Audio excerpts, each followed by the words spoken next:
Second देख लो, आज पूरा घर के साफ कर देवे के बा, ठीक बा? ये कुछ सामान में के। हाँ।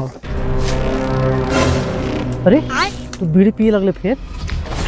आदत नु बा। इस साला बुझाई तो फिर आज काम नास्ती लागी बीड़ी पी के खोखे होता है। पकड़ा ये जानता आज साले खोखला नु तो बोखला झाड़ दे हम खोख हम चल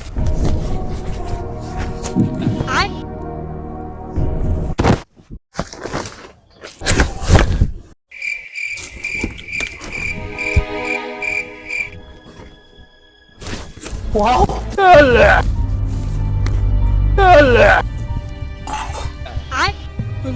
वो देख वो देख वो देख वो देख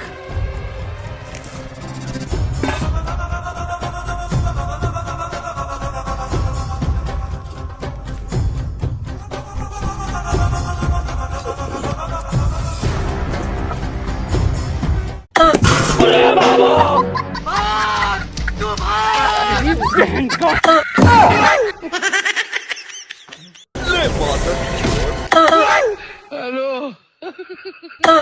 किधर है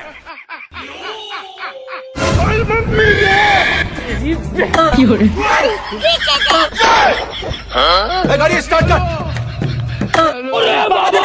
किधर है